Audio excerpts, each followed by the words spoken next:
Hmm.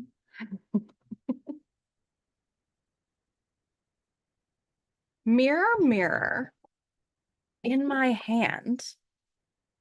Hmm. I messed up. Mirror, mirror. All these things are playing at the same time. Oh my goodness. Okay, here we go. Mirror, mirror in my hand. Where the heck did I go? Where did I go? Do you ever feel like that? You're like looking at yourself and you're like, I just keep doing all these things and it's not really me. It's not really me. We're going to talk about that today. Hello. Welcome, welcome, welcome. If you ever feel like you are looking for yourself and all you see is a to-do list with legs, then we're going to change that. We're going to change that. We don't deserve to feel like that. That's nuts. That's nuts balls. All right, we're going to talk about that. Oh, we're already. Hello, hello, hello. Welcome, welcome, welcome. My radiant, glorious, magic-filled merriment makers. Welcome back to Merriment Mondays Live. Today's theme is really close to my heart, and it's how to feel like yourself again. We're live on Facebook, YouTube, and Instagram. Feel free to change your platform depending on whatever's happening for you. And tell me right now in the chat or drop an emoji or a word how you're feeling. How are you feeling yourself today? How are you feeling? Are you feeling present? Are you feeling foggy? Are you feeling hopeful or hopeless or curious? Let's take a positive pulse on, I don't know, this is a crab leg. It's like a crab foot. Let's figure out how you feel and what we can do to make it even better. All right. Yes. Hello. Drop it in the chat. All right. So I know this might feel or sound a little enchanted, but I think that we all have poetry in our souls. I think that these verses of our own poems are likely to get in the way of being crumpled by life, by the pace, by the noise, by the endless notifications. But the thing is that poetry is patient. And today we're going to smooth out those like the verses, the pages that your poem is even on, your life poem, your soul poem, and we're going to read the lines ourselves again.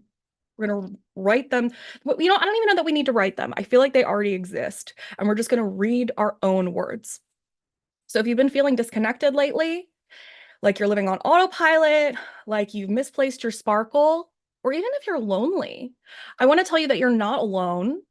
The magic is still here, it's within you, and we're going to coax it back out gently but powerfully. So tell me in the chat, let's open the door to your past sparkle and tell me something that you used to love doing, but you haven't made time for. Maybe it's silly, maybe it's simple, share it with us.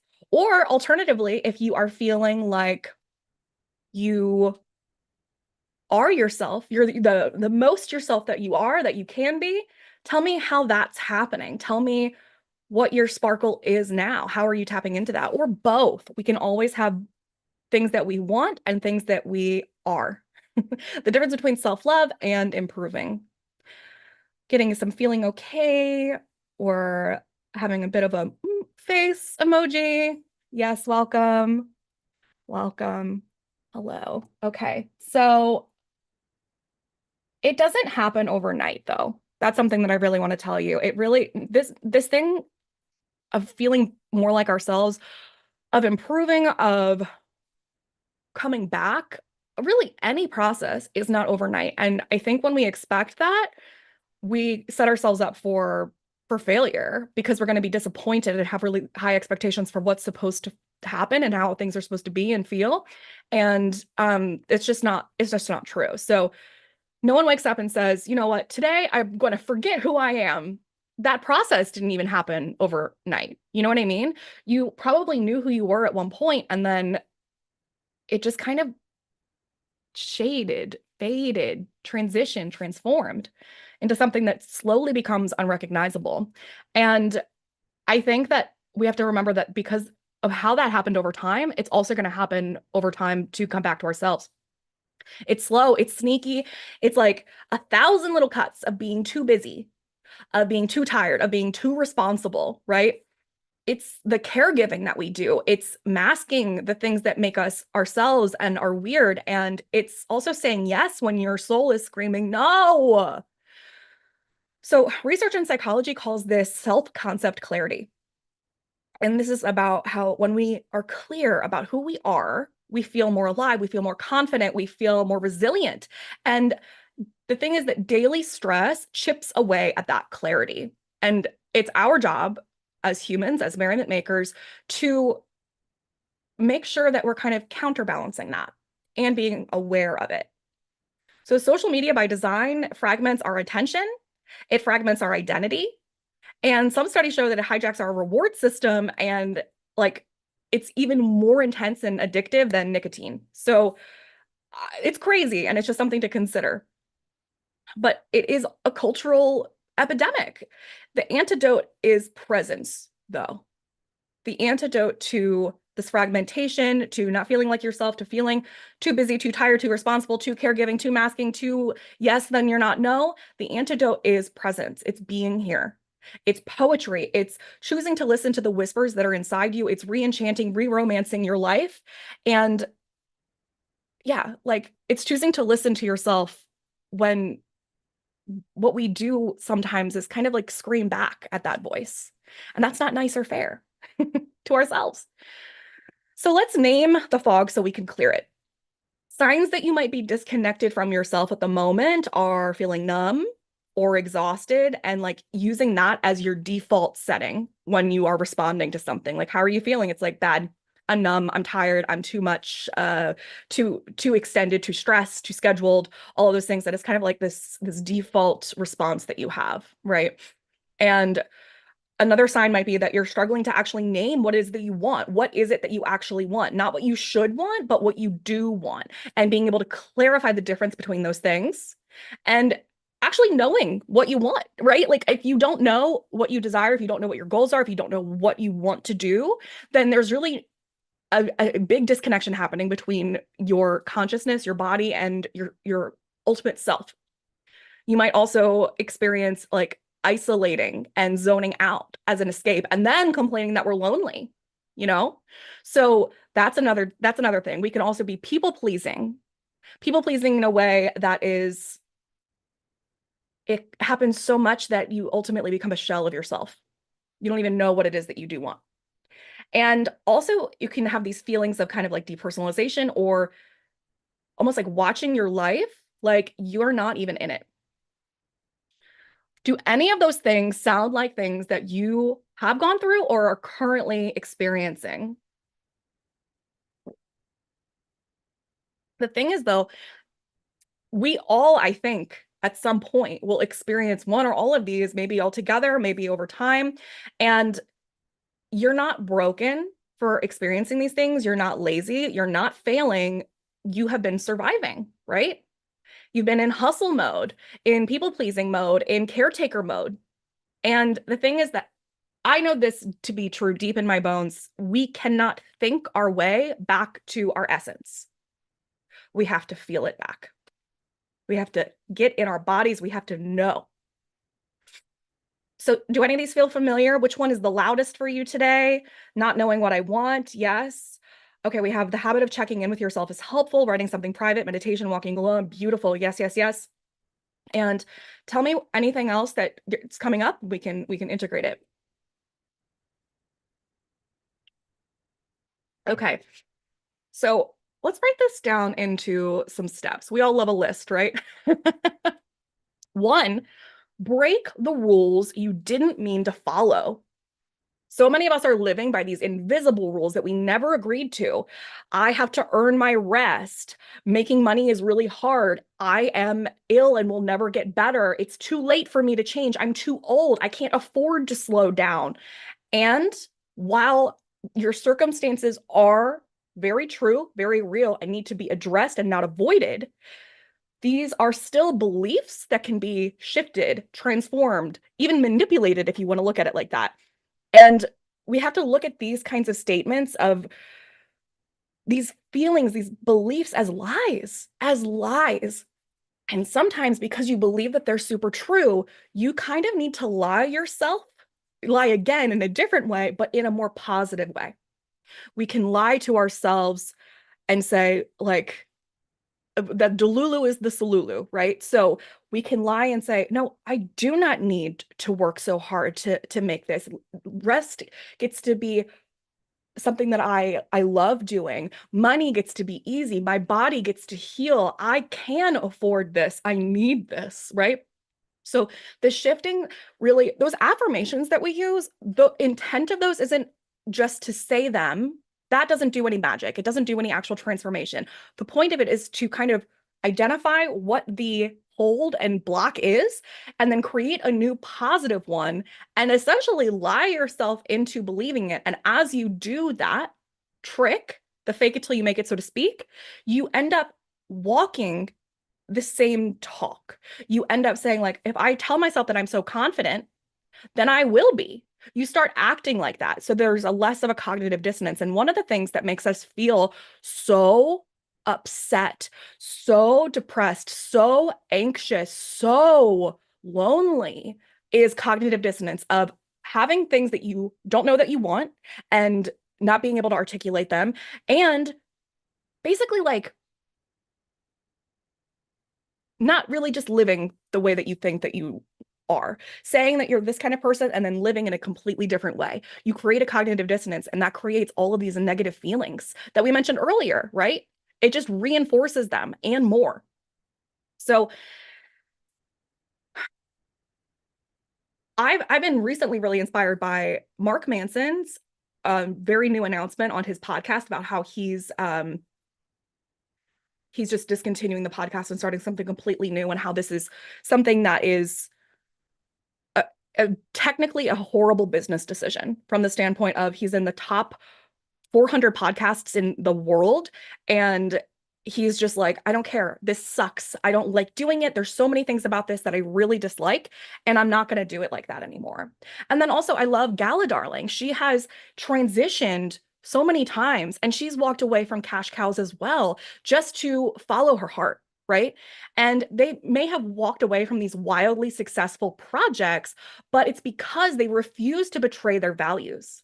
And you can't betray your values if you don't have them, if you don't know what they are. And you certainly can't not betray them if you don't know what they are. You can't stay loyal to them, right? So it's easy to think, well, okay, those people are secure. They have the luxury, they have money. And if they didn't work for a really long time, then they'd be okay. It's a luxury to be able to do that. But the real magic, I think, is that they probably got to this point. They got to their level of success by living in alignment the entire time, the whole way through, staying true to their heart, and making these kinds of gut checks, pivots, and decisions that are about doing what feels good. They had to say no before they would prove that these things would work.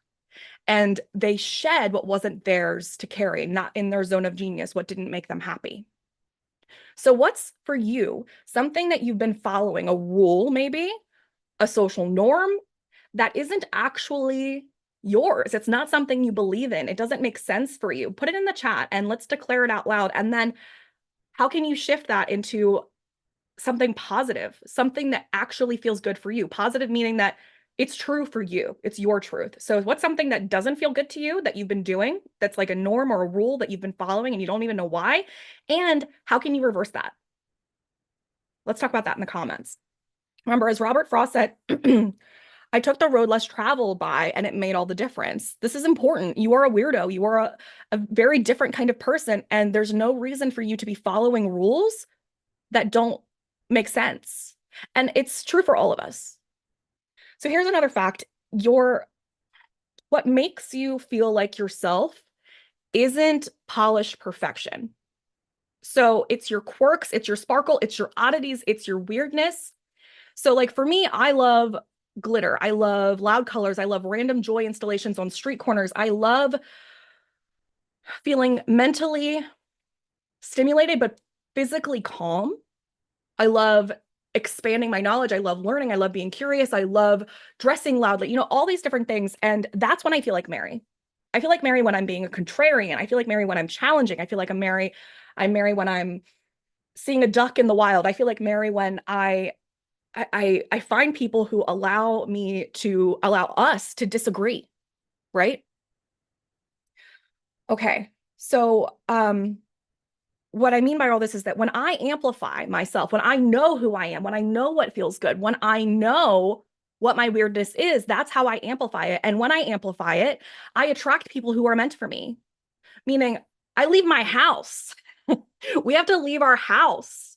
It's not just the internet. The internet is an amazing place and it's an amazing thing. And so that we can connect, that's how we're doing this right now. And so many of us are just not participating in life outside of the internet and screens. This is a way to curate stuff. This isn't this isn't totally real. Like, look, I'm gonna pick up both cameras and you can see that there's like crap all over. I mean, I guess this is not a really good room maybe to do it in, but like there's a reason that those curtains are there. Do you know what I mean? There's a reason those curtains are there. You've seen it before, but I put them up and now it looks better.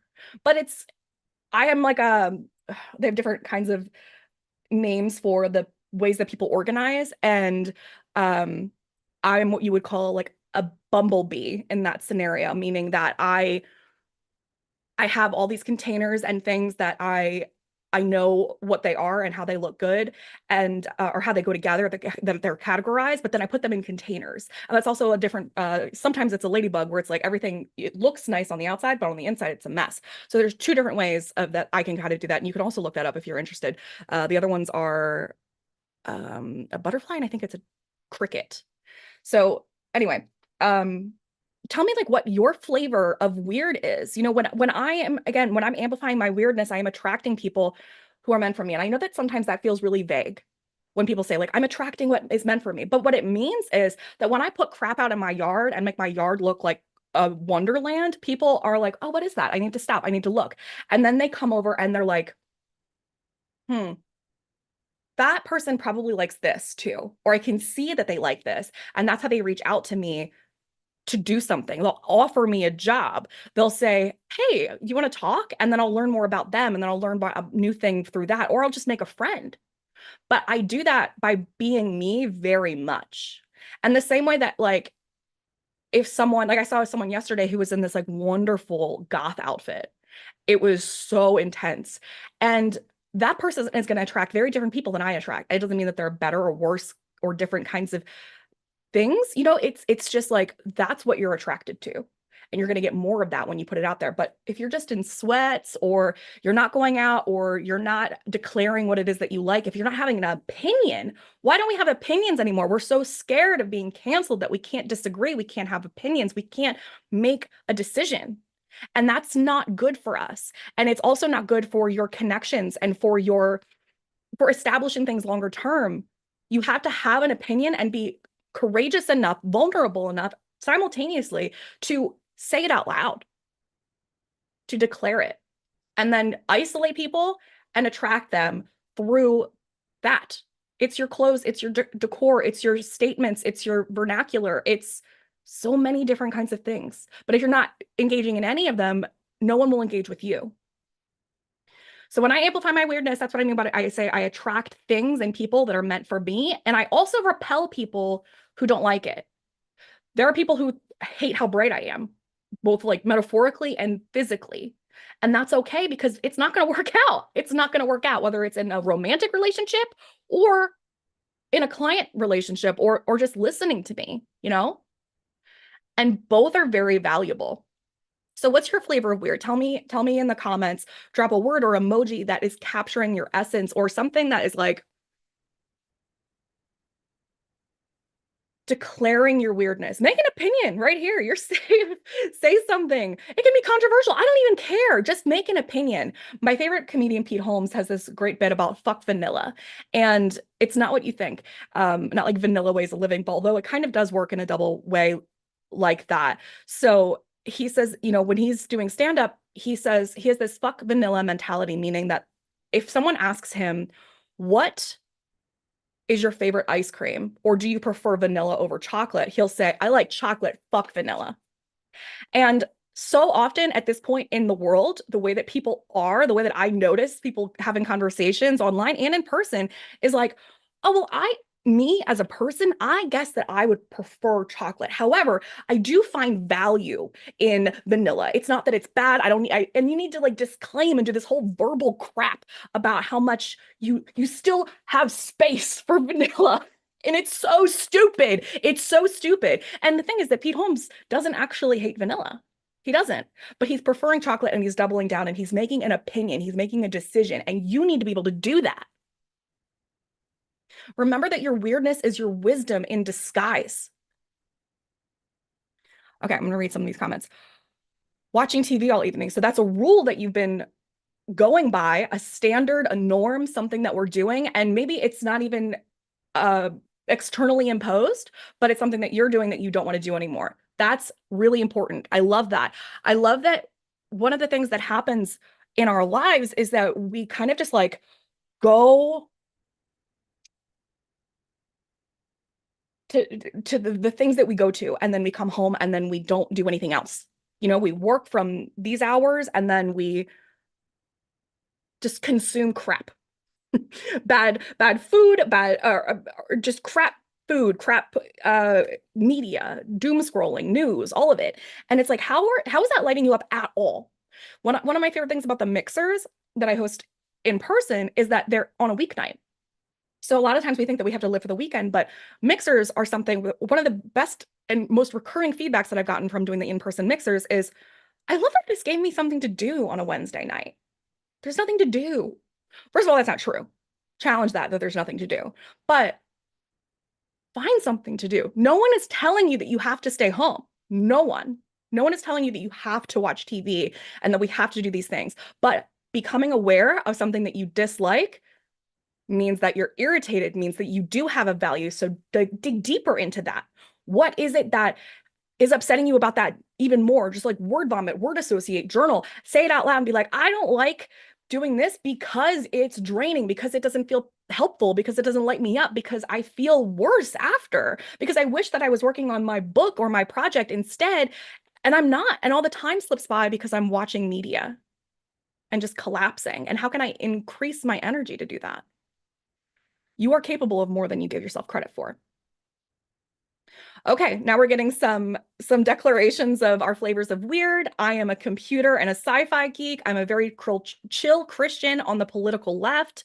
My weirdness is through words, poetic and nerdy, but not visually. I'm goth too, but with what I write. I love that. I love that you know that the way that you express yourself is through words, but there's no need for you to attach a visual to it. That's fantastic. I love that. I love that that's a very clear thing. So you've already identified like how you want to express yourself, and then this part isn't for me, right? And maybe that's weird. Maybe you feel like, oh, well, everybody else has like attachments to their captions or their poems or whatever, and that doesn't matter. How many books are just when I read Mary Oliver or Walt Whitman, they're not covered in illustrations or pictures. It's just the words, and they let them speak for themselves. How can you let yourself speak for yourself? Okay, so step one was break the rules that you don't mean to follow. And step two is the amplifying of your weirdness. Step three, follow breadcrumbs of delight. So delight leaves a trail. Exuberance leads a trail. And that only works though if you're willing to follow it. How many trails exist in parks in the world that you're just like, I know they're there, but I'm not doing anything. I'm not walking on them. Unless you take advantage of something, it doesn't really matter. So think about what made you smile today. Think about what felt like a tiny spark. In the past week, do an inventory. Take the Jumpstart Your Joy class for free inside of a Positive Pulse. It will walk you through your values and what lights you up in terms of making your own fun algorithm, essentially. You can put this shit on autopilot. Don't let your life be on autopilot. Let systems be on autopilot for you. That's what I'm here for. That's what I excel at. So for example, maybe you noticed a crooked little flower growing through the sidewalk crack, right? And that's a breadcrumb. And you smile and you notice that that feels good, right? So the other thing is that maybe 10 people walk by that flower and they smile too. They feel good about that same little flower. But it's excited to it's important to note that the excitement that they're feeling is from different reasons. The same way that I can like a TV show, and the reason that I like the TV show is very different than another reason someone likes the TV show. What they're getting out of it is completely different. So when you walk by that little flower in the sidewalk and see it growing, is it because you are like, oh, it's springtime? Or, oh, that demonstrates resilience? Or I just love dandelions. What is it that made you smile about it? So it's not just enough for us to notice that we're feeling good. We have to go deeper into why did that make me feel good? And again, the Jumpstart Your Joy class will really help with that. It's free inside the Positive Pulse. Tell me something that delighted you recently. Tell me something that made you feel excited, that spark. And even if it felt small, and then can you take it even further and tell me why? What does that mean for you? Tell me in the chat. Okay. There's also inside the Positive Pulse, speaking of it, we have a whole lesson called Embrace Your Weird and another one called Rewrite Your Own Narrative. And these are spaces where we can consciously follow the sparks of delight. There's so many cool things for you inside the Positive Pulse. I'll get to that in a little bit, but if you're not in there yet, go. uncustomary.org/positive-pulse, or just go to uncustomary.org or go in the link in my bio. You'll find it. It's free. Okay, so step 1 was the breaking rules you didn't mean to follow. Step 2, amplifying your weirdness. Step 3 is following breadcrumbs of delight and noticing why they felt delightful. Step 4, exit hustle mode and enter receiving mode. So you know that feeling like you're at a dinner party or you're at a party or you're at a group of people or even on the internet and you're so busy refilling everybody's like glasses that you forget to take a sip of your own. Or you are like, I don't know. There's so many different metaphors. It doesn't matter. That is what life can be when you get stuck in hustle mode. You're never actually drinking the drink yourself. You're only refilling everybody else's. And we are so busy pouring out that we can forget to receive. So something that is important to know is that rest is not a luxury. It is essential for your neuroplasticity. And your brain literally rewires and strengthens itself, but only when you're resting. That's also when your mitochondria build themselves, which is like so essential for your brain, memory, brain fog, and cognitive functioning, let alone physical health. You need rest. But it doesn't have to be a whole week off, although that sounds wonderful. It can be micro moments of receiving. It's the awareness of it. So, watching the steam curl up on cocoa or going outside and I've learned that taking off your glasses and sunglasses to receive the sun that goes through your eyes, it's very weird. But like feeling the warmth on your face or taking a single deep breath that feels like you're arriving at something. Maybe it's just yourself that you're arriving to.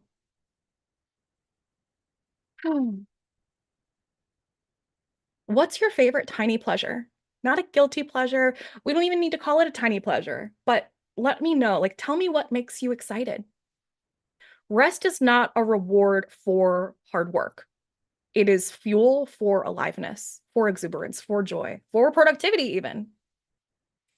Okay, so step 4 was exiting hustle mode and entering receiving mode. And step 5 is seeking discomfort, but with kindness and some gentleness. So this one maybe sounds like a contradiction, but we're creating ease, right? So why would we seek out discomfort? I get that.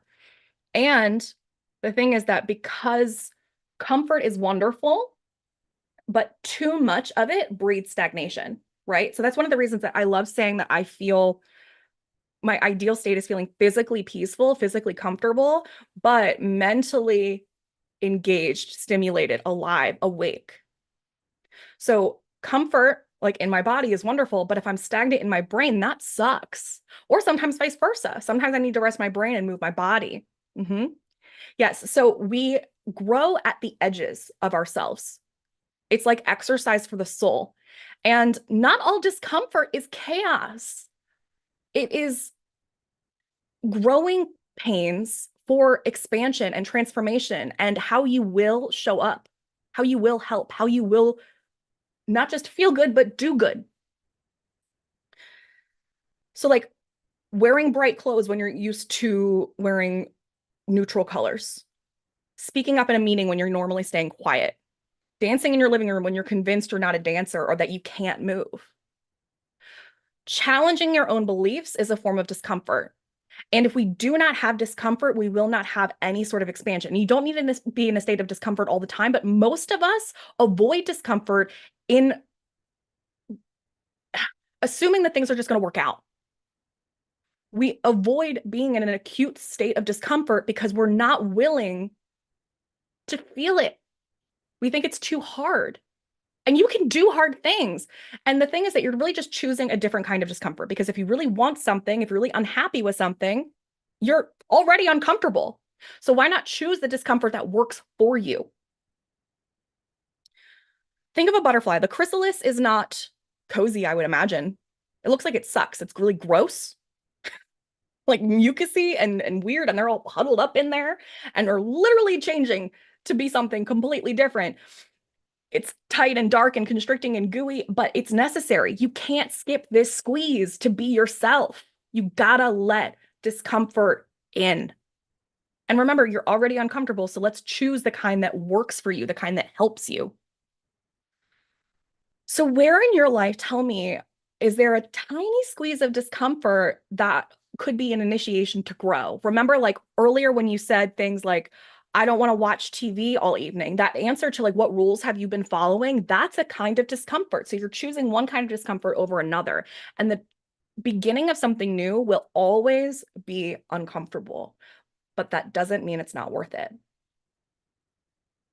Discomfort, when chosen with care, is the place where your courage will bloom. Kathy said, I admired a pair of paper flowers, paper flowers on a coworker's wall, and then she gave me one of them. That's actually a really good example of not just noticing something as a simple pleasure, but by demonstrating that you liked something out loud, someone was like, oh, well, if you like that, let me give you one. Right? But if you didn't speak up, if you didn't go out and you didn't look at it and you didn't engage, you would not have received that gift. That is an amazing example. It's so simple. It's so simple. It works. But also, I want you to challenge yourself to look at that experience and ask yourself why that felt good. Why did the paper flowers feel good to you? Was that because you noticed that someone was decorating stuff? Was it because that you really like paper craft? Is it because it was colorful and it brought you out of autopilot? Is it because, like, what was the reason? And then also the experience of when she gave you one of them, what did that feel like and why did that feel good? Again, it's not enough to know that we feel good. It's enough to know, we have to know why it feels good. Okay, so 1, 2, 3, 4, 5. What step 5 was seeking discomfort with kindness. And now we're at the last step, which is to come back to your body.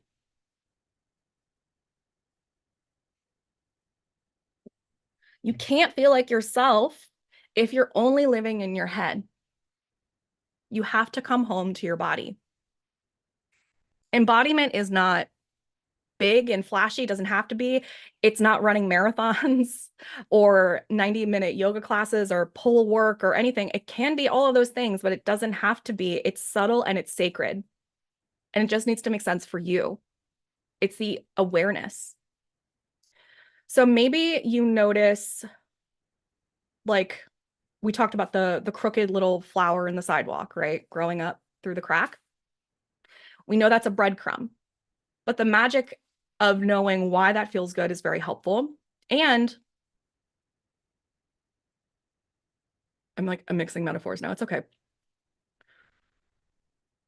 I'm thinking about like just how the ways of things that we can feel good about, like how one person can see that and feel hope, and one person feels whimsy, another person feels rebellion because the flower is growing where it shouldn't. But coming back to your body, is so important. It's the ability to understand why it sparked something in you. If you can't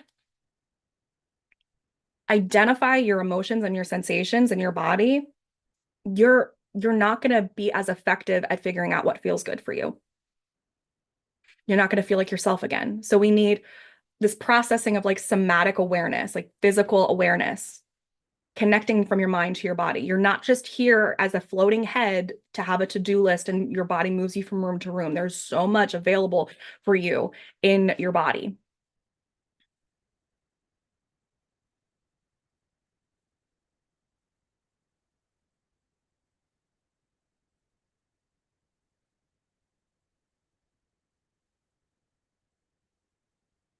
Sorry, I'm just reading.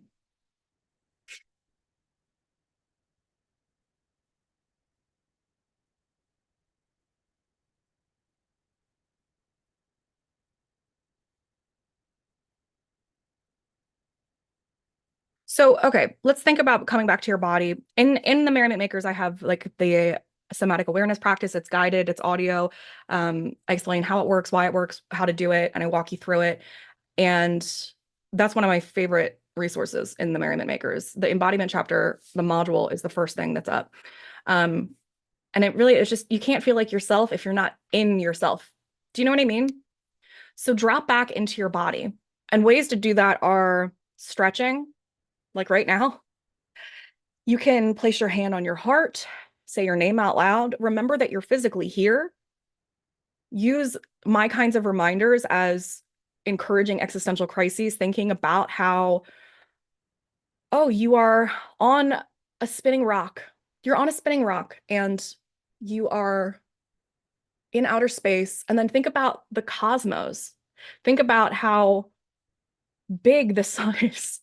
Think about how light bends at certain places. Think about how there's not just millions of stars, there's millions of galaxies, and we're in something that's already so vast, but it's like so minuscule in comparison. And instead of letting that feel fatalistic and nihilistic, you can use that as this sense of peace of, oh, I'm here and it's okay. And the way that I feel is relative, and me hurting someone's feelings by being myself is so crazy, you know? So what if we stopped worrying about all these rules and stuff and just realized how small we are and how beautiful that is? If nothing matters, then make it yours. So, feeling good in your body, stretching, putting your hand on your heart, saying your name out loud, becoming aware of like what it is that's actually happening in your conception for life. Like, are you're a human on its timeline that has like been here for so long, so long. And it's not inconsequential. You can have influence and consequence, but does that mean that we have to worry about every little thing? No. And by doing that is a way to kind of connect you back to your body. Like maybe you'll dissociate for a second, but then you come back stronger. Same with discomfort. You can feel your senses. You can do gentle shakes of your hands and feet and let your energy move. We are not moving our bodies enough throughout the day. And if you want, I mean, there's a free embodiment kit that you can get in the Positive Pulse. It's like 15 pages of ideas. Embodiment is not about perfection. It is about presence. A lot of this is being here, experiencing it, not just moving past it. Okay, so those were the 6 steps. Let me go through them just really quickly. Break rules that you didn't mean to follow, amplify your weirdness, follow breadcrumbs of delight and understand why they were delightful for you, exit hustle mode and enter receiving mode, seek discomfort with kindness, and come back to your body. Now, if this, speaking of sparks, if this conversation is sparking up something inside of you, if this feels relevant, if this feels exciting, then I would lovingly invite you to go deeper. So I mentioned the Positive Pulse earlier, and it's not just a free community. Okay, it's a whole world of merriment making. It's the castle, it's the gardens, it's the secret passageways, the cozy nooks, all of it. It's like my website has been moved essentially into the Positive Pulse on this app that's also accessible by desktop called Mighty Networks.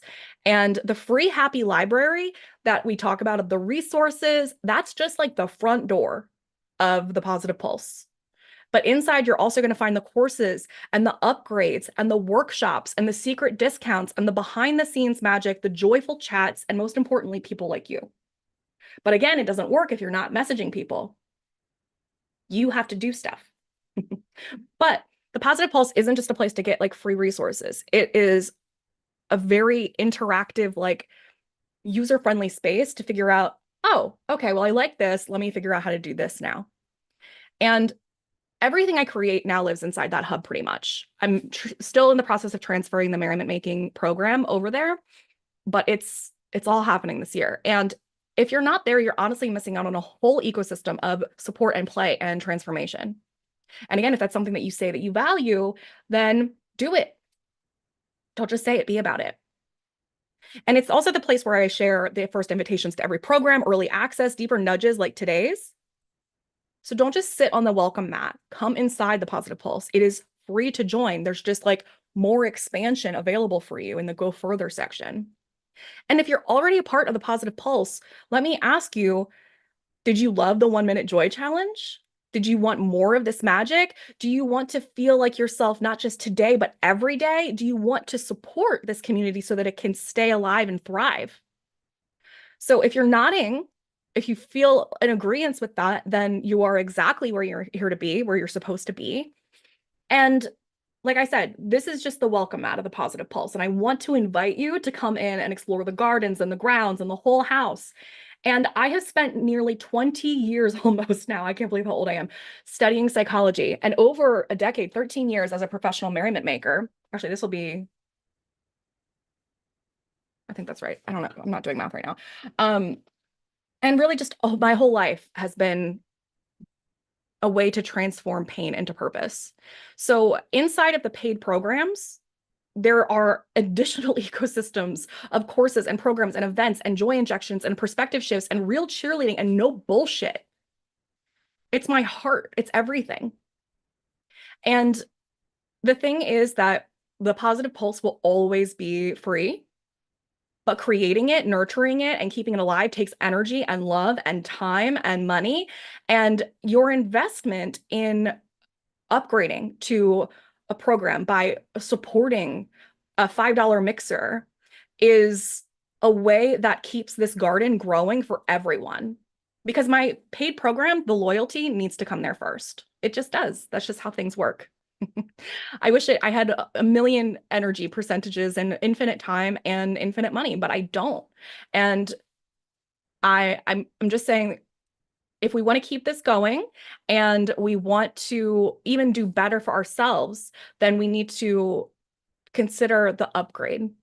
And there's so many ways to do that, from $5 to $88. It's accessible. There's different tiers. So if you've been feeling a nudge, this is your sign. And if you want me to DM you more details, you can drop a heart now in the chat, or you can just go to uncustomary.org/positive pulse. There's also featured bundles that are happening this month because we just launched it. And I'm really excited to offer you very good deals on everything. And the first people that join these things are also going to get bonuses and incentives and extras. And I love to spoil you. It's just that we have to also consider the balance. Okay, so in closing, you have your 6 steps.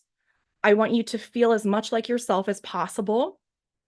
Think about one small thing you can do this week to feel more like yourself again. And remember that you are not behind. You are not too much. You are not broken. You are becoming. You are in a state of becoming. And actually, we're always in a constant state of becoming, unless we have stopped trying. And also, as always, you have to feel good to do good. So I will see you inside the Positive Pulse, uncustomary.org/positive-pulse. And I hope to see you inside some additional programs, from like the 5-day reset to the 30-day reset to the Feel Good Troop to the Merriment Makers to an in-person or online event. And keep this going. Keep your joy going. Because if you like all this free stuff, imagine what it's like inside of a paid one. Okay.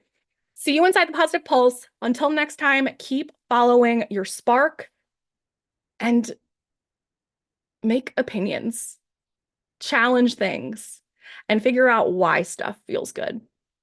I love you.